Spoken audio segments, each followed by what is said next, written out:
Sudah ada yang bergabung ya. Assalamualaikum warahmatullahi wabarakatuh. Bismillahirrahmanirrahim. Setelah minggu lalu kita ketemu, minggu ini saya juga mulai lagi ya pembicaraan kita tentang masalah warna-warni di psikosomatik. Kali ini topik kita adalah tentang asam lambung ya. Kemudian apa bedanya sih dengan ada yang bilang sakitnya sakit mah, ada yang penyakit asam lambung, ada yang bilang gastritis, ada yang bilang GERD. Apa sih ya bedanya? Mungkin itu yang ingin kita bicarakan sore ini, yang ingin kita perjelas ya. Terima kasih yang sudah bergabung ya. Ini kayaknya nih ada beberapa nama baru ya yang bergabung sore ini, dan kita tetap seperti biasa terbuka untuk diskusi langsung. Silahkan nanti bagi yang ingin mendengarkan atau ingin berdiskusi tentang apa yang dirasakan atau mungkin ada pengalaman, kita bisa berdiskusi bersama, bincang-bincang bersama di sore ini, lebih kurang 1 jam ke depan ya. Oke. Sebelum kita menceritakan atau sebelum saya menyampaikan apa itu sakit mah ya, atau gimana sih bedanya dengan yang katanya ada penyakit asam lambung, saya mungkin sedikit mereview apa sih yang dikerjakan oleh tubuh kita, terutama adalah sistem pencernaan ya. Luar biasa tubuh manusia ini, Allah itu membuat tubuh kita itu dengan sangat kompleks ya, sangat lengkap gitu, dan terbagi pada beberapa sistem. Kali ini kita bercerita tentang sistem pencernaan. Jadi ketika kita makan ya,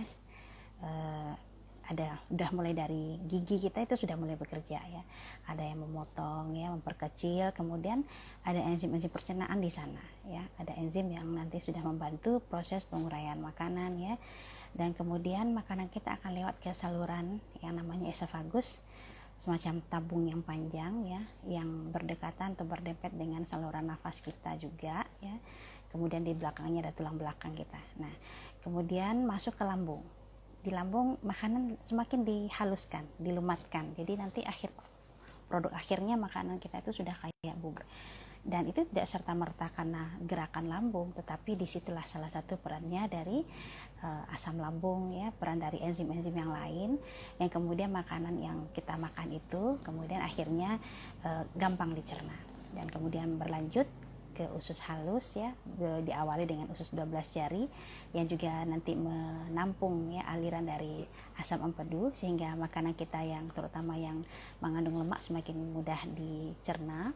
Kemudian akhirnya berlanjut ke usus halus kita, mungkin sekitar 4-5 meter panjangnya ya, dan kemudian baru masuk ke usus besar.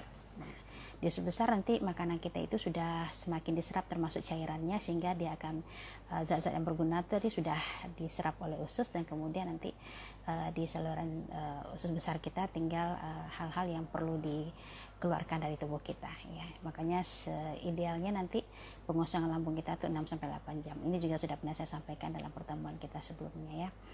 Nah, sekarang kita cerita asam lambung gitu. Apakah benar ada penyakit asam lambung? Nah, jadi ada semacam kesalahpahaman menurut saya ya. Asam lambung itu adalah semacam cairan di lambung kita yang memang sifatnya asam ya.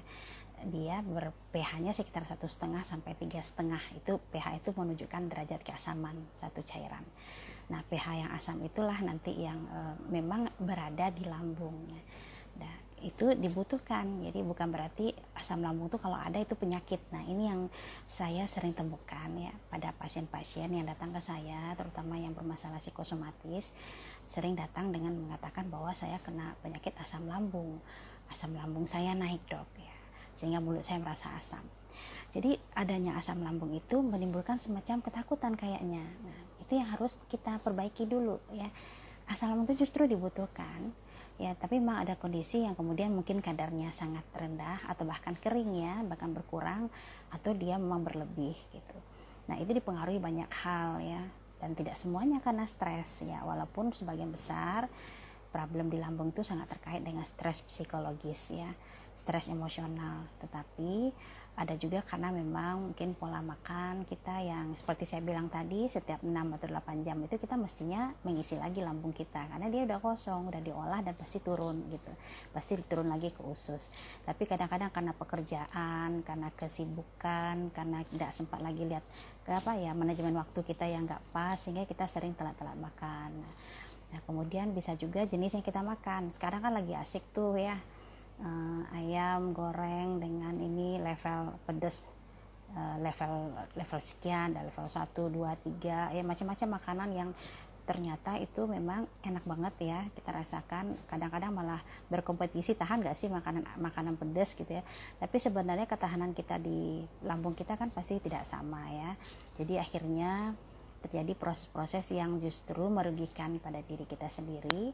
Nah, kalau penderita gangguan psikosomatis, keluhan itu menjadi pemicu kecemasannya, sehingga akhirnya kalau yang sering mengikuti live saya pasti sudah hafal nih ya, begitu dia terpicu kecemasannya, maka kemudian dia akan mempengaruhi pusat emosi dan kemudian akhirnya juga mempengaruhi pengeluaran dari cairan asam lambungnya, mempengaruhi pencernaan dan kemudian mempengaruhi juga pertahanan permukaan lambung ya, sehingga muncullah yang namanya gangguan keseimbangan.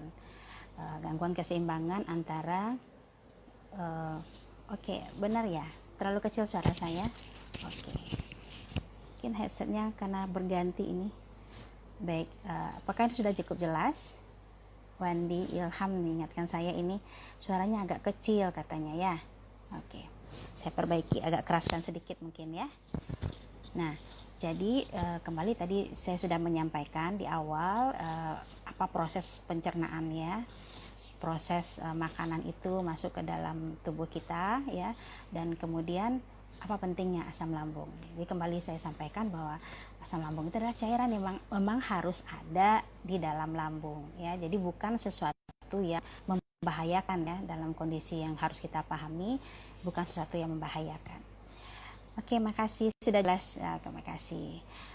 Nah, kemudian kenapa bisa jadi asam di mulut kita? Nah, itu yang kemarin yang perlu kita ketahui, bahwa makanan itu masuk ke lambung kemudian turun lagi, itu ada gerakan ya, ada gerakan peristaltiknya. Jadi ada yang diatur oleh susunan saraf kita ya, susunan saraf otonom, itu saraf yang bergerak sendiri ya, yang tidak kita yang mengontrolnya ya.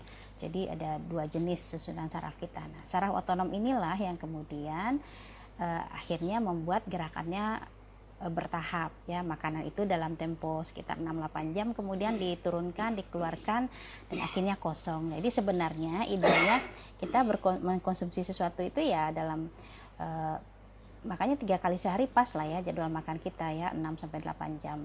Nah, ketika kita telat makan lebih dari 10 jam, 12 jam, tentu saja akan terjadi proses di lambung kita. Nah, paling sering itu adalah terbentuknya gas ya. Nah, gas inilah kemudian membuat kita merasa begah, merasa kembung ya.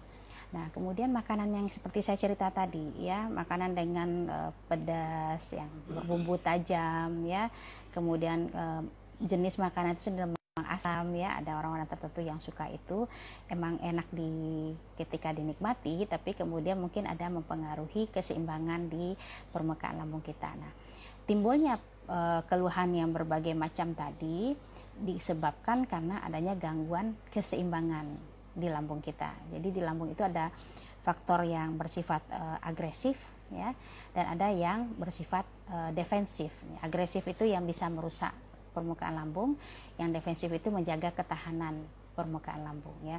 Lambung kita itu ada lapisan yang istilahnya mukosa, yang kemudian memang tidak tebal seperti kulit kita, tapi tipis ya. Kemudian akhirnya memang kalau kita memaparkan lambung kita dengan berbagai hal yang bisa merusak, cairan atau jenis makanan yang bisa merusak, timbullah yang namanya erosi ya, permukaannya bisa merah atau malah luka kecil-kecil, bahkan akhirnya tukak di lambung. Nah, lalu bagaimana kenapa bisa terjadi mulai kita ikutan asam gitu ya. Nah, ketika gerakan lambung kita itu tidak lagi simultan, mungkin karena faktor pola makan kita atau sebagian besar ya, penelitian saya sejak 2010 untuk kasus sakit lambung ini terbukti bahwa 60-70% problem di lambung itu memang berhubungan dengan stres emosional ya.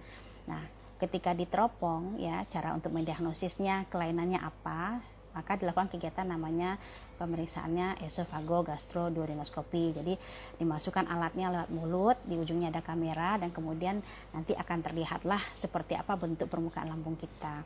Nah, barulah di situ keluar yang diagnosisnya gastritis ya. Mungkin ada pernah dengar, atau esophagogastritis, tukak lambung. Itu baru muncul kalau kita sudah melakukan tindakan yang namanya esophagogastroduodenoskopi ya. Nah, kemudian setelah itu baru ada diagnosis pastinya. Nah, barulah kemudian pengobatannya akan sesuai dengan itu. Tapi kalau belum pernah di endoskopi, maka kita mengatakan keluhannya sindrom dispepsia. Sindrom dispepsia itu ditandai dengan gangguan dari gerakan dari usus atau lambung kita, jadi terasa kembung ya. Mungkin ada yang pernah begitu, boleh lambaikan tangannya yang kalau sering kembung-kembung ya. Kemudian terasa bergerak ke atas ya, menyesak ya. Kemudian kalau sudah berlangsung lama memang akan terasa mulut kita asam ya. Bahkan kalau kondisi yang cukup ekstrim bisa bergerak ke atas itu bahkan dari usus halus ya, usus 12 jari, sehingga ketika bangun itu malah pahit. Nah, itu ya, mulut kita terasa pahit ya. Nah, kemudian apalagi ya, nanti akan ada rasa mual ya kan, kemudian bahkan yang bisa muntah. Nah, kalau itu bahkan sampai akhirnya pergi ke IGD ya biasanya. Nah, kalau terjadi kerusakan di permukaan lambung, keluhannya menjadi perih ya, nyeri ya, dan bentuk nyeri itu bisa memperkirakan di mana kira-kira lokasi kelainannya. Sudah ada nyeri itu menyatakan bahwa itu sudah ada kerusakan di permukaan lambung ya. Mungkin sifatnya kalau belum ada suatu tanda bahaya, kemungkinan ya baru merah saja atau hiperemis kalau diperiksa endoskopi ya, atau erosi kecil-kecil ya, terkikis sedikit-sedikit. Selain dari makanan juga baru saya ingat ya, karena faktor obat. Jadi memang saya sangat menyarankan ya, kalau kita mengalami satu penyakit yang kita khawatir ada sesuatu yang perlu diberikan obat, sebaiknya berdasarkan hasil konsultasi dengan dokter ya. Karena memberi apa ya, beli obat ya yang tidak dalam panduan dokter akan beresiko, pertama kali tentu saja beresiko terhadap lambung kita.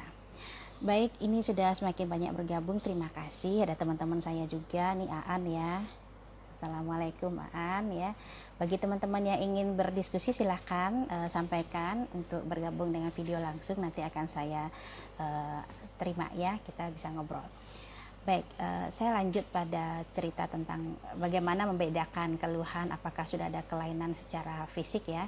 Kalau misalnya baru dominan kembung, mual, muntah, begah ya, rasa nggak nyaman, mungkin ada sendawa atau malah buang angin ya. Nah, itu sebagian besar biasanya lambungnya aman-aman aja tuh ya, tidak ada masalah. Nah, ini sebagian besar juga karena faktor stres. Nah, kalau keluhannya nyeri ya, nyeri itu bisa ditunjuk malam hari, tiba-tiba terbangun karena nyeri gitu, atau kemudian nyerinya menjalar ke punggung ya, nyerinya menjalar ke atas sedikit, agak seperti ke dekat jantung. Nah, kalau itu berhubungan dengan pola makan, kemudian dengan stres, maka kemungkinan memang ada sedikit merah atau erosi ya, atau karena refleks tadi, karena gerakan makanan itu terbalik ya, bukannya ke bawah seperti saya ceritakan di awal, tapi menyesak balik ke atas, maka asam lambungnya akan terbawa dan kemudian membuat di pintu masuk ke lambung itu ya, di batas antara tabung makan esofagus dengan lambung itu terlihat memerah kalau diteropong ya. Nah, itu namanya esophagogastritis. Nah, nanti kalau berlangsung lama maka akan mengalami kelainan yang namanya GERD ya. Oke, ini ada pertanyaan, begah karena sering kerja lapangan gimana Bu? Nah, sebenarnya nggak ada urusan ya untuk sering kerja di lapangan. Pertanyaannya, kerja di lapangan itu apakah membuat kita jadi jarang telat makan, sering telat makan ya, atau misalnya makanan yang kita konsumsi itu tidak cocok ya. Ya, bisa saja akhirnya kemudian membuat lambung kita merasa ini. Sering saya temukan ya, perut kosong malah minum kopi misalnya, itu salah satu ya. Atau kerja ke lapangan itu terpaksa, nggak suka Ya, setiap mau ke lapangan kesal, marah gitu ya. Nah, kita cari dulu ya. Saya pikir karena sering ke lapangan tidak bisa bikin begah sebenarnya. Oke, ada yang minta bergabung dengan video, kita coba dulu ya. Bu, ini Alreska Cha ya. Oke, belum sekarang, baiklah. Ada pertanyaan, bagaimana cara menanggulangi stres, Bu? Biar asam lambung nggak muncul lagi. Nah, ini kita perbaiki ya, asam lambung nggak muncul nggak mungkin ya. Jadi asam lambung itu memang perlu ya, memang diperlukan di tubuh kita. Jangan takut dengan asam lambung, Kori ya.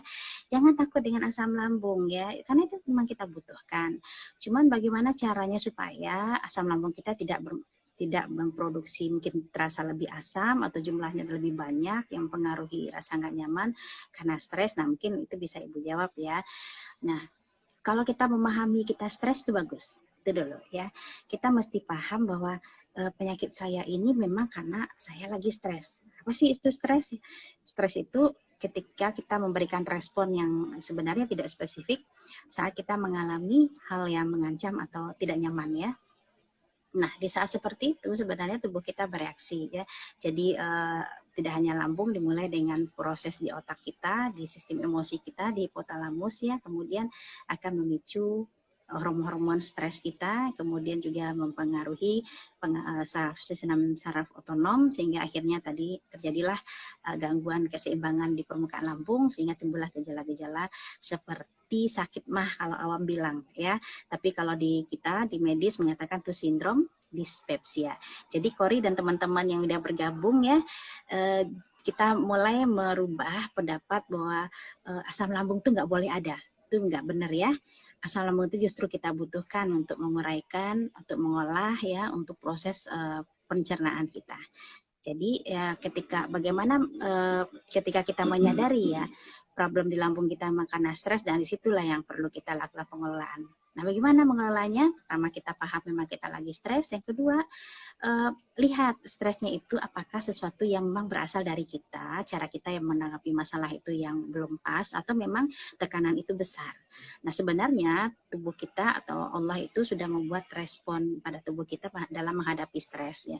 Di awal perlu dipahami juga kalau kita punya persoalan, punya masalah, wajar kok di awal kita gundah ya. Wajar kok di awal kita galau lah kalau istilahnya ABG sekarang atau milenial ya. Kalau kita galau sesaat itu oke-oke saja. Tapi kemudian kita diberikan kemampuan untuk beradaptasi. Ini yang kita perbaiki. Bagaimana cara beradaptasi? Telaah masalahnya. Kalau masalahnya kita mampu selesaikan, ayo kita selesaikan. Tapi kalau tidak, untuk sementara kita mengelak dulu, boleh flag namanya, lalu sambil menenangkan diri, relaksasi, cari sesuatu yang bisa mengalihkan perhatian, buat perasaan kita senang dulu dengan yang lain, kemudian baru telaah lagi masalahnya.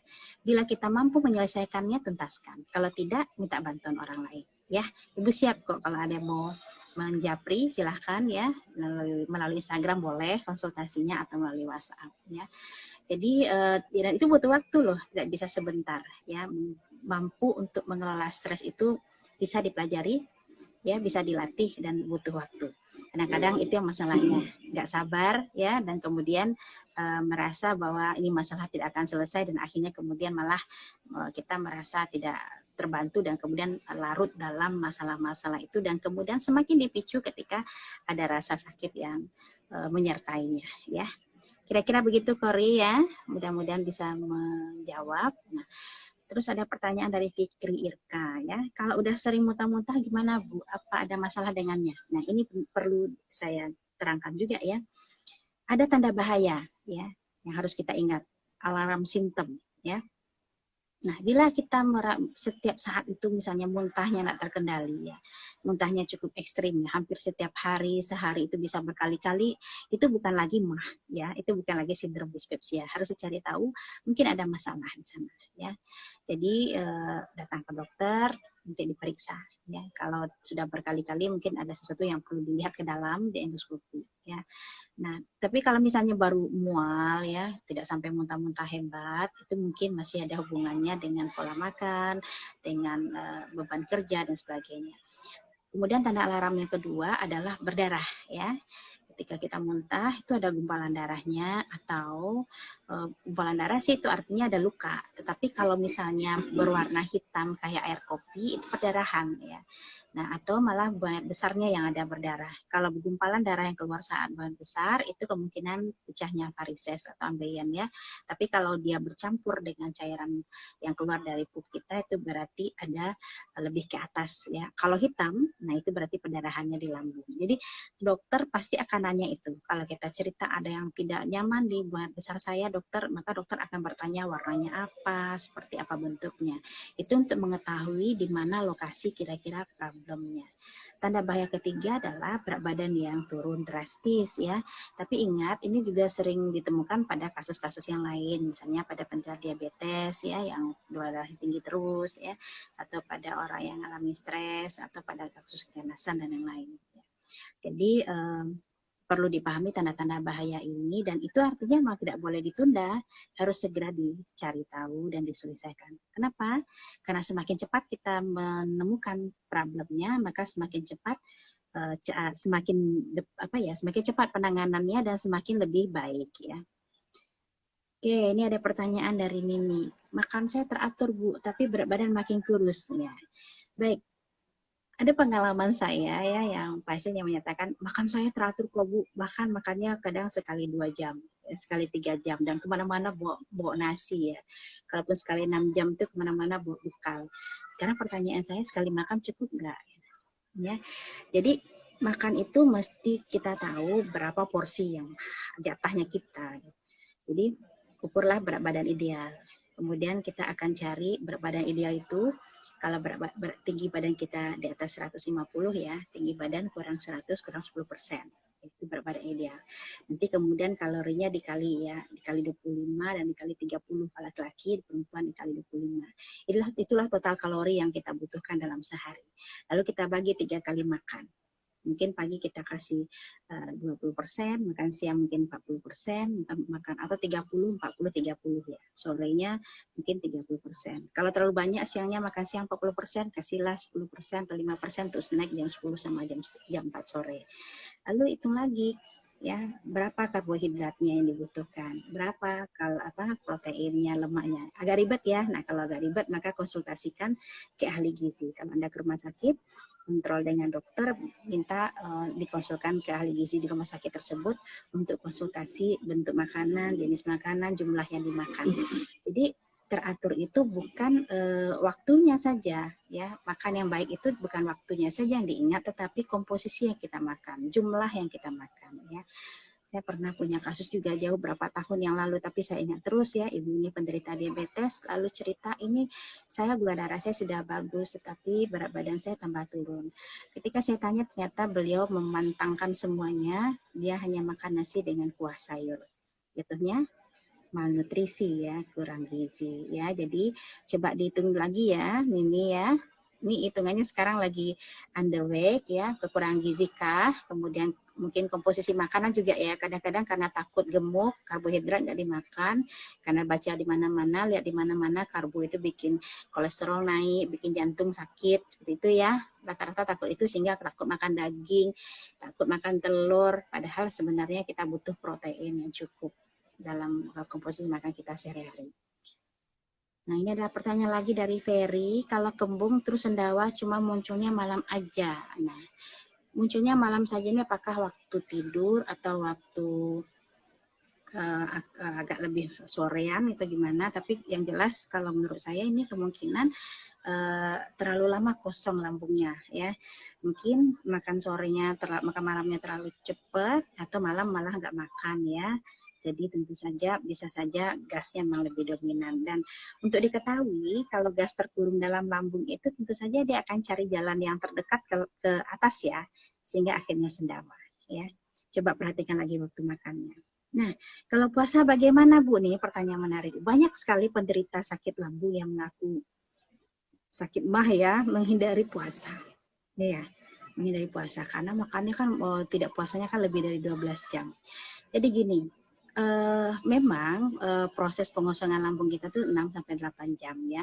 Tapi pada kondisi makanan kita sudah, pola makan kita sudah teratur, artinya kalau puasa itu kan kita sangat teratur tuh. berbuka jam sekian, sahur jam sekian, dan kemudian dalam keseharian kita, dalam ibadah puasa itu, ada yang berubah nggak dari suasana hati kita? Beda kan ya? Beda banget. Kalau saya merasakan di bulan puasa itu kok kita terlihat lebih tenang, lebih sabar, lebih kalem ya, irama kehidupan kita lebih teratur ya, dan itu mempengaruhi pergerakan dari lambung ya, kecepatan, pengosongan dan sebagainya.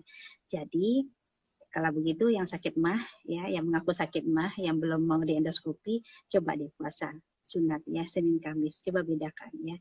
Jadi enggak masalah sebenarnya karena makan kita sudah teratur jadwalnya ya.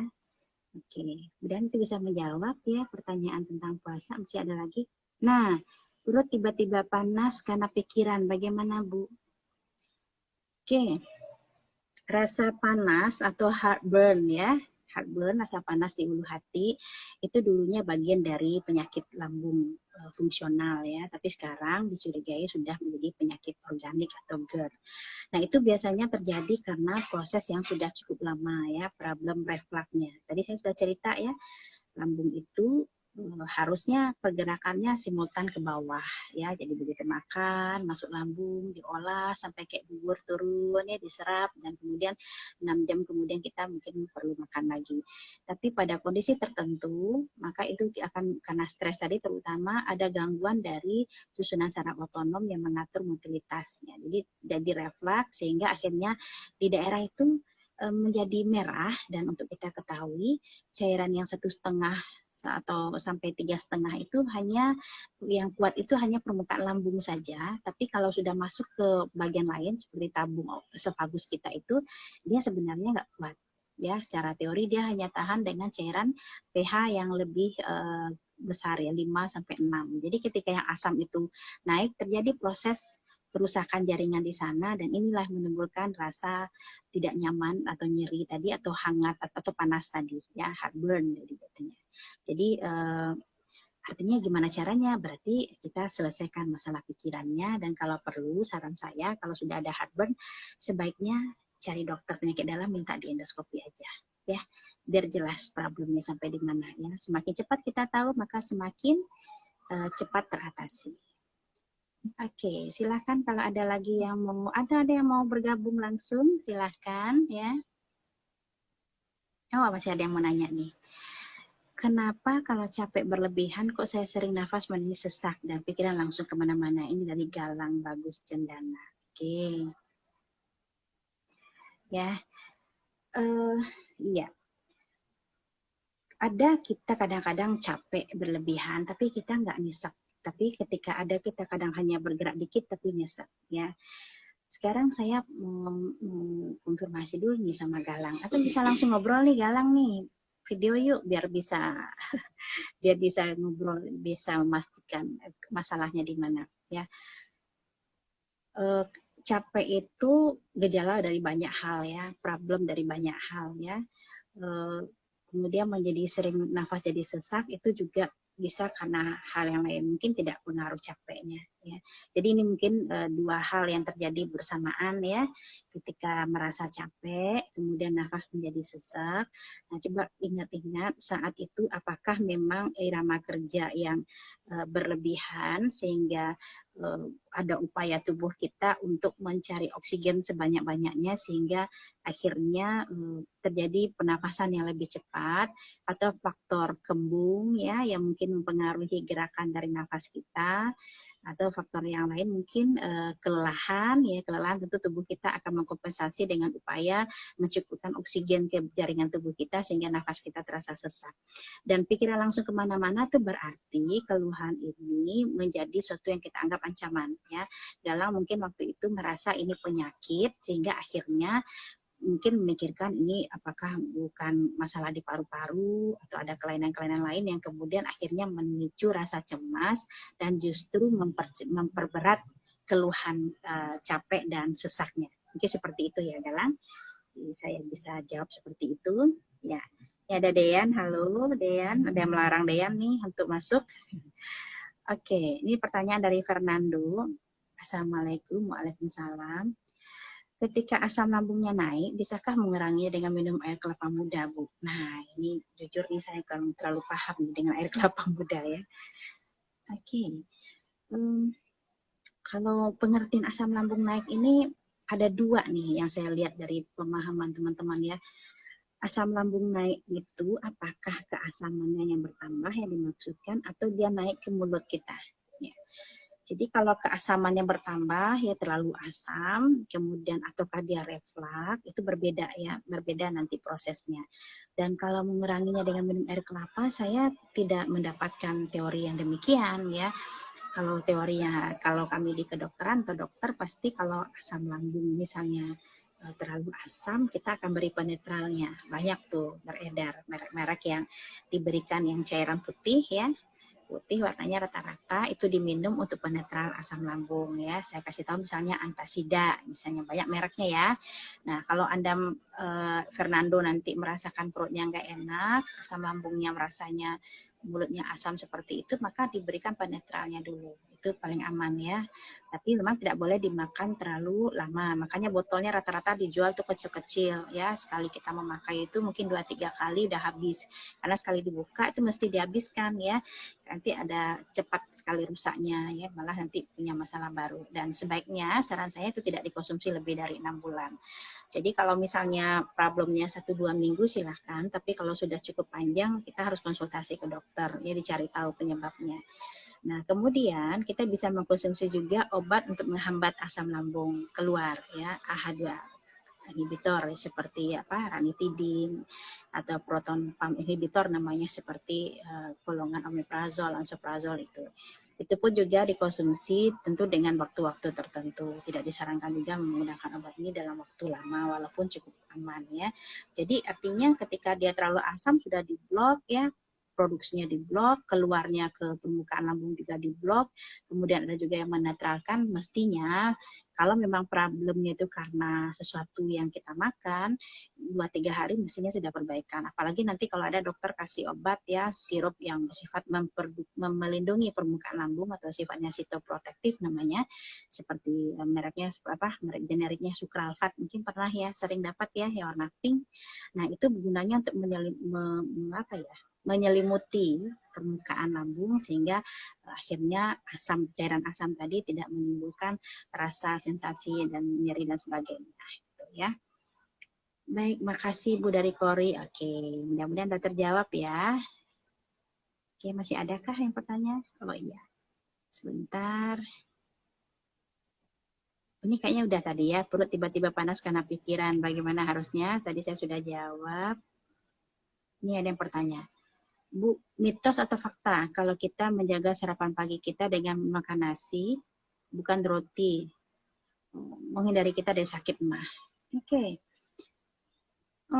Tidak harus jenis yang dimakan sarapan pagi itu harus makan nasi dan tidak roti. Saya pikir tidak menentukan ya apakah kita bisa terhindar dari sakit mah. Kan sama-sama karbohidrat ya. Tapi mungkin roti itu karena ada raginya mungkin ada yang pengaruhi. Tapi sebenarnya menurut Ibu tidak terlalu pengaruh ya. Dikatakan mitos mungkin enggak juga ya. Tapi fakta mungkin sangat individual sifatnya ya, Sylvia Ningsi ya, Neng ya. Mungkin sangat individual karena sebenarnya sarapan pagi itu yang penting bentuknya, jenisnya, kemudian presentasi kalorinya ya. Mungkin lebih sedikit enggak masalah, bisa ya. Oke. Kemudian ada yang mau tanya lagi nggak ya? Ada yang mau gabung nggak? Nah, ini ada pertanyaan bagus ya dari Ricky. Bisa asam lambung naik boleh langsung diisi dengan makanan nggak, Bu? Nih, ini pengertiannya asam lambung naik berarti reflux ya terasa nyesek ke atas. Nah, kalau itu terjadi, tentu saja yang pertama saya sarankan minum obatnya dulu ya, kalau punya obat. Kemudian kalau mau makan, porsinya jangan full ya. Jadi pertama makan itu porsinya mungkin sepertiga dulu, kemudian tenangkan 15 menit, 10-15 menit baru Anda habiskan makanannya. Kita memberikan kesempatan untuk gasnya pelan-pelan keluar ya, sehingga akhirnya kalau kita paksa langsung sekaligus makan pasti menyesal, pasti begahnya bahkan sakit ya, karena lambung kita punya keterbatasan ekspansinya kan. Memang lambung kita itu sesuatu seperti kantong yang bisa besar mengecil, tapi dia tidak akan bisa maksimal sebesar apa gitu, berapapun kita masuk makanan dia tampung, enggak, pasti ada proses-prosesnya, sehingga kita berikan kesempatan untuk lambung kita untuk mengolah makanan dulu, kemudian sabar sebentar 10-15 menit baru dihabiskan ya.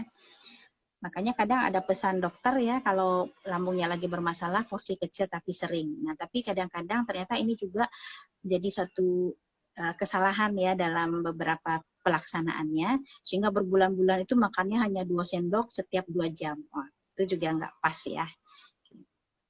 Apa asam lambung ada hubungannya dengan gigi? Ya, kalau dengan gigi sih tidak, tapi asam lambung bisa nempel ke arah gigi nggak sih?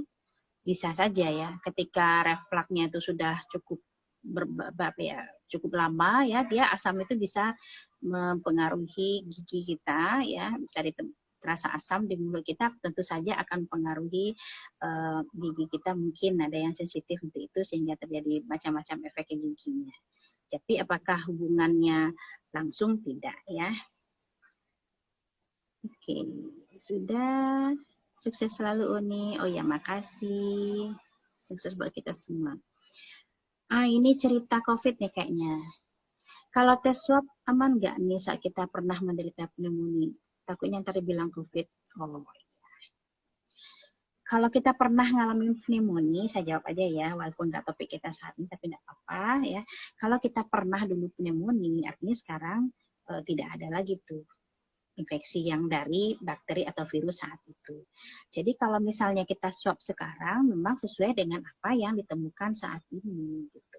Nah, swab yang dilakukan sekarang kan ada zat khususnya yang mengenal coronavirus. Jadi kalau memang dia bakteri ya hasilnya tetap aja negatif. Tapi kalau dia virus yang strukturnya sama dengan coronavirus ya hasilnya positif COVID. Ya, jadi nggak usah takut deh.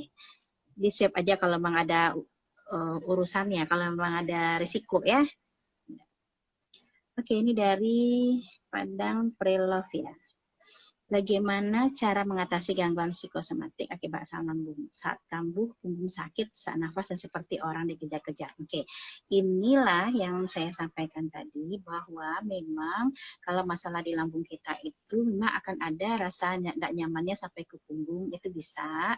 Kemudian sesak nafas karena begah tadi, gasnya mencari peluang untuk keluar, dan seperti orang dikejar-kejar berarti sudah mengalami ansietas.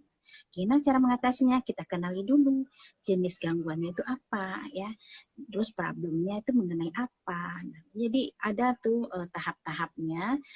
Kita bongkar dulu dengan ventilasi, misalnya kita sampaikan dulu apa yang kita rasakan ke dokter yang tempat kita berdiskusi, nanti akan kelihatan bahwa sebenarnya ini memang karena stres, gangguan cemasnya seperti apa jenisnya, karena itu sangat menentukan obatnya diberikan apa. Kalau dengan cara ventilasi atau menguraikan masalah, kemudian dengan merilekskan diri nggak selesai, ya kita harus makan obat untuk anti cemasnya gitu. Sehingga nanti akhirnya pelan-pelan cemas ini berkurang, maka problem lambung juga berkurang. Ini dari Asti Sari. Bunda, Asti sudah baikan 3 tahun ini, alhamdulillah. Nah, satu hal yang masih dirasa, badan masih sering terasa sakit, kayak pegel-pegel. Kalau sudah minum bikompleks 1 minggu baru baikan. Oke, keluhan sakit pegel-pegel itu sih sebenarnya bisa karena beberapa masalah ya. Kita tahu bisa karena aktivitas yang berlebihan, sehingga asam laktat di otot kita meningkat, terjadi pegel, atau memang pekerjaan kita tidak sesuai dengan beban fisik kita ya, sehingga memang perlu timbullah rasa pegel-pegel itu, atau ada komponen lain yang bermasalah seperti kalsium, asam urat. Jadi mari kita cari tahu ya. Nah, diperiksa sampai kapan gejala itu dialami Bunda, cari tahu dulu masalahnya ya, Sari, Asti ya. Kalau udah ketahui masalahnya, diobati, nanti insya Allah kita bisa tentukan prognosis ke depannya seperti apa. Jalan lain selain endoskopi apa? Nah, ini buat pertanyaan dari Ike Andiko ya. Dari Vero Dwi Sicilia menyatakan jalan lain selain endoskopi apa? Kalau memang keluhan itu sudah cukup lama ya, saya sarankan cari tahu supaya pertama ternyata kalau hasilnya normal, kita senang dong ya. Kita enggak sedikit-sedikit bilang ini problem di lambung, dikit-dikit bilang asam lambung kita parah nih gitu. Kalau kita sudah tahu ternyata normal. Kalau misalnya kita lihat ternyata ada kelainan, segera kita akan diobati sesuai dengan kelainan yang ditemukan gitu. Semakin cepat kita periksa, semakin tahu masalahnya apa. Ya, karena memang kalau masalah lambung nggak bisa dengan ronsen, nggak ketahuan tuh kelainannya ya dilihat dari luar dengan ronsen. Nah, palingnya ronsen dan namanya barium tapi itu nggak jelas juga. Sekarang sudah ada yang terbaik itu dengan teropong atau endoskopi ya, why not ya. Udah banyak kok ini teropong, nggak apa-apa. Jangan takut ya. Tujuannya adalah untuk meyakinkan kita kalau ada kelainan kita tidak mikir ke sana lagi. Tapi kalau ada kelainan kita obati, kalau tidak ada kelainan kita jadi tenang, ya kan? Oke. Ada lagi kan yang bertanya? Nah, ini dari Haifa Lutfiah. Dokter, saya cek darah hasilnya ISK dan sekarang perut sakit sebelah kanan kalau buang air kecil. Tapi gak sakit. Oh, jadi gak nyaman aja ya. Cuman saya juga ada asam lambung. Nah, ini saya bingung kalau panik semua pada lemes ya. Sekali lagi saya bilang, kita semua punya asam lambung kok, Haifa Lutfiah ya. Ini maksudnya mungkin punya sakit MAH gitu ya, atau dispepsia ya, sindrom. Oke, ISK itu memang ada rasa nggak nyaman jadinya karena peradangan itu. Jadi tuntaskan pengobatannya ya, jangan takut, jangan putus-putus antibiotiknya kalau diberikan oleh dokter karena nanti dicek lagi urinnya sudah steril atau masih ada bakterinya. Itu harus tuntaskan ya karena nanti ISK yang memang sering ya infeksi saluran kemih ini berulang-ulang, apalagi kalau misalnya kalau sudah menikah suaminya juga mesti diperiksa ya karena itu ada pingpong fenomen namanya ya, kita udah sembuh nanti suami yang menularkan lagi, jadi kedua-duanya mesti diperiksa dan sampai tuntas supaya tidak menjalar kemana-mana ke infeksi ke ginjal dan sebagainya. Nah jadi asam lambung atau kita rubah ya, asam lambung itu bukan penyakit. Jadi ketika timbul keluhan seperti sakit MAH atau dispepsia sindrom itu muncul karena khawatir karena ISK kan. Jadi ketakutan, kecemasan karena penyakit itu yang menyebabkan kambuhnya sakit lambungnya dan akhirnya menjadi cemas tadi membuat kita jadi panik ya. Nah kalau ada panik memang bisa lemes, ya, bisa nggak bersemangat ya, bisa nggak bisa tidur, gangguan makan dan sebagainya. Banyak hal yang akan terpengaruh dengan itu. Jadi saran saya buat Haifa ya selesaikan pengobatan ISK-nya. Kalau udah berkeluarga kedua-duanya diperiksa, kemudian pastikan hasil pemeriksaannya sudah menyatakan infeksinya sudah teratasi. Oke, saya lihat lagi ada yang bertanya lagi nggak sih? Nggak ada nih yang mau gabung, mau ngobrol sama saya langsung. Nah ini Poppy ya. Apa hubungan lambung ke kepala samping? Pikiran, apa hubungan lambung ke kepala? Ini bahasanya gimana? Bu dokter, apa hubungan lambung ke kepala samping pikiran kacau? Sampai sakit banget kepala. Baik, saya jawab dulu pertanyaan Poppy ya. Jadi begini, saya sudah sampaikan tadi ya salah satu ketika kita mengalami gangguan emosional, lambung kita kan bermasalah tuh.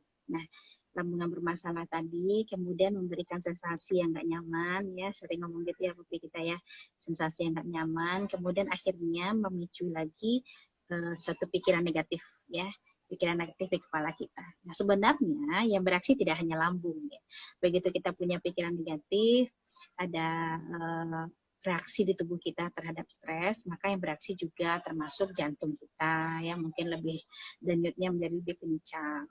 Mungkin pembuluh darah kita juga akan lebih menyempit sesaat. Itu mempengaruhi beredarnya oksigen, kemudian bisa juga nafas kita mungkin tidak teratur menjadi cepat. Nah, cepat dan dangkal sehingga oksigen ke otak kita pun berkurang. Di saat seperti itu kepala kita pasti sakit.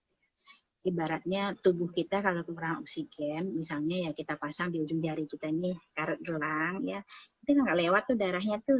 Nah di sini oksigennya berkurang, ini pasti sakit. Nah seperti itu pula di kepala kita, di bagian tubuh kita yang lain ya. Kalau aliran darahnya nggak lancar karena pengecilan tadi, jangan-jangan juga sudah ada problem di dinding pembuluh darah, kemudian pompa jantung nggak bagus ya, karena kita cemas ya, akhirnya oksigen itu nggak mencukupi ya, sehingga akhirnya timbullah rasa berat di kepala kita. Gimana cara ngatasinya? Relaksasi, Popi, segera harus rileks. Cari cara yang bikin kamu nyaman ya. Mungkin dengan latihan nafas, mungkin dengan mendengarkan musik. Masing-masing kita punya cara lah untuk bikin kita rileks ya. Mungkin dengan masak atau dengan sekarang lagi asik menanam bunga ya, mengalihkan perhatian di sana, kemudian latihan nafas lagi, bernafas lagi dengan sempurna, insya Allah nanti keluhan nyeri kepalanya berkurang ya. Oke, saya lihat lagi, kayaknya masih ada yang menanya ya. Oh iya, ini dari Mimi, ada denyutan di lambung itu apa ya Bu, kok seperti bergerak? Nah, jadi ada kadang di tubuh kita ya, tidak semua ya, itu pembuluh darah di sepanjang abdomen atau perut kita di bagian belakang lambung itu denyutannya bisa kita rasakan di depan. Jadi kalau tidur telentang, itu kan bagian tubuh kita akan banyak ke samping, bagian perut kita yang mobile ya, itu akan bergeser ke samping sebagian kecil sih. Tapi kemudian kalau kita tempel tangan kita, apalagi kalau kita tekan, itu akan teraba denyutannya ya. Pada sebagian besar itu normal ya. Itu normal, apalagi kalau kita kurus ya, Mimi, kalau berat badannya tidak kecil ya, itu normal saja dan akan sama dengan denyut nadi. Jadi nggak usah khawatir. Kan tubuh kita ini sebenarnya bergerak loh.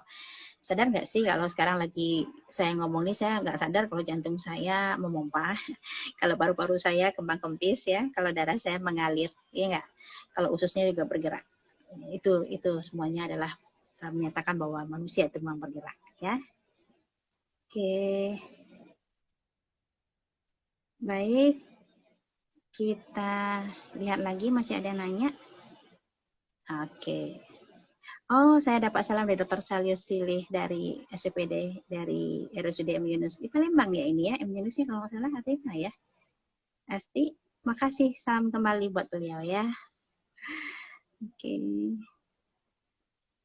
Nah, ini ada yang menanya lagi nih, Fikri. Bu, saya masih sering kelingan, serasa mau pingsan juga, jantung sering berdebar. Ini adalah beberapa gejala serangan panik ya. Ini juga banyak ditemukan pada kita-kita yang sering mengenai masalah di lambung, karena ketakutan yang sangat terhadap keluhan di lambung tadi, maka kita akhirnya ada kelingan tuh oyong ya, rasa mau pingsan, mungkin kadang-kadang rasa mau melayang, kadang tubuh kita seperti keluar dari perasaan kita, keluar dari fisik kita ya, itu adalah gejala-gejala dari serangan panik ya. Kalau Fikri nggak kuat dengan relaksasi, Fikri mestinya konsultasi ya. Nggak apa-apa, makan obat untuk mengatasi panik itu bisa diatur, asal komitmen berobat itu adalah kontrol teratur, konsumsi obat sesuai dengan saran, dan jangan akal-akalin sendiri, jangan diputus obatnya sendiri ya, itu harus betul-betul sesuai dengan petunjuk dokter. Nanti dengan pengawasan yang ketat dari dokter, insya Allah itu bisa diatasi. Sudah cukup banyak kok yang terbantu. Kalau memang kita tidak mampu, jangan terlalu berlama-lama ya, segera berobat ya. Oke, kita masih ada waktu. Maaf, Popinya cowok ya. Habis namanya Popi ya. Ayo gabung Popi, boleh kita ngobrol. Oke. Kita masih ada waktu, maaf ya, sekitar 5-10 menit lagi. Oke. Ini ada yang mau bergabung dengan video, boleh? Ya. Andi ya. Oke, sebelum digabung, oh ya udah bergabung. Oke. Silakan Bu. Andi. Ya. Apa yang ingin disampaikan? Waalaikumsalam. Ya Bu, yang ingin disampaikan. Mau bertanya Bu. Satu hari yang lalu Andi itu perut itu kembung kan, terus muntah, terus disertai dengan sesak nafas. Itu kan udah berapa terjadi. Lama tuh? Udah berapa lama tuh? Begitu? Atau baru satu kali aja? Udah beberapa kali, udah 3 kali. Apa yang memicunya? Coba diingat. Terlambat makan. Sibuk ya kerja ya? Enggak. Atau mencari makanan susah? Mencari makanan mungkin aja yang susah. Tapi ya. Apa gitu ya? mau nanya obatnya gitu gimana, Bu? Misalnya kalau udah asam lambung kan, masalahnya udah 2 hari, itu 1 hari itu habis setengah galon, tapi kembungnya itu nggak reda-reda gitu, Apa Bu. nih? Yang habis setengah galon apa? Air putih udah habis setengah galon, tapi kembungnya masih tetap itu, anginnya itu tetap sendawa, tetap buang angin gitu, Bu. Tapi Itu yang nggak kunjung reda gitu. iya, yang Itu gimana, Bu? ngajarin kalau untuk yang mengajarkan untuk menetralkannya dengan air siapa? Baca-baca aja sih kalau misalnya ada penyakit apa asam lambung itu minum air putih gitu kan, 8 gelas minimal gitu kan. Ya, makanya Oh, kemarin diperbanyak minum gitu. jadi 8 gelas itu untuk sekali makan atau sehari? Kalau lagi asam lambung tuh Tapi kadang habis sekali setengah aja, kan? Bu. Iya, itu Iya, tambah pas kembang. lagi. Iya, jadi sebenarnya begini. Kalau memang ada rasa tidak nyaman sampai muntah, maka obat yang pertama itu Bu sarankan yang paling gampang ya, minum antasid Ya, Bu. dulu ya, antasid ya, tenangkan dulu, jangan makan buru-buru makan. Ya, minum antasid Ya, dulu sekitar 15-30 menit, kemudian baru konsumsi nasi dan kalau lagi sakit lagi begitu nasinya lunak ya, lebih lunak. Nah, kemudian jangan terlalu asam atau pedas. Nah, kemudian kalau masih ada misalnya rasa tidak nyaman, bisa dimakan obat seperti ranitidin, dirutinkan dulu 2 kali sehari. Kemudian jaga waktu waktu itu. makannya. Ya, jaga waktu makannya. Kalau misalnya lagi kerja nggak keburu makan, ya minimal kantongin karbohidrat lah, roti atau apa ya. Ya, Nah, dikonsumsi itu ya, dulu. Nah, kemudian baru kemudian berapa jam kemudian makan nasi. Kalau udah ketemu nasinya, ya kan? Nah, itu dulu ya, dicoba ya. Ya, jadi nanti minta diresepkan sama dokternya, obatnya biasanya bisa pakai antasid sama ranitidin cukup. Kan tidak pengaruh ya. stres kan? Stres enggak tahu juga, Bu, tapi kayaknya enggak lah. Hmm. Kan kuliahnya kan masih online kan? Belum mulai Kuliahnya kan? belum Hmm. hari Selasa mulainya, Bu. Iya, tapi tidak ada masalah. Bisa kalau ada apa-apa nanti ceritakan. Boleh nanti WA aja apa yang harus diselesaikan. Tapi kalau misalnya masih sering ada rasa muntahnya, yuk Ya. makan obat seperti itu. Minta ke dokter di klinik ya, minta ranitidin sama antasid. Mudah-mudahan bisa terkoreksi. Cukup ya, Di? Ya, cukup, Bu, cukup. Terima kasih, Bu. Oke. Ingat, jangan telat lagi makannya. Oke, Ya, baik, Bu. makasih. Ya, Bu. Ya, silakan Poppy. Kayaknya Poppy mau ngomong lagi nih. Silakan Poppy. Ntar ya. Oh, tapi udah ada yang baru lagi nih.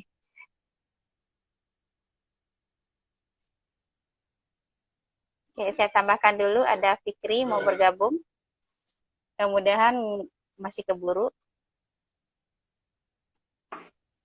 Iya, sudah bergabung dengan kita.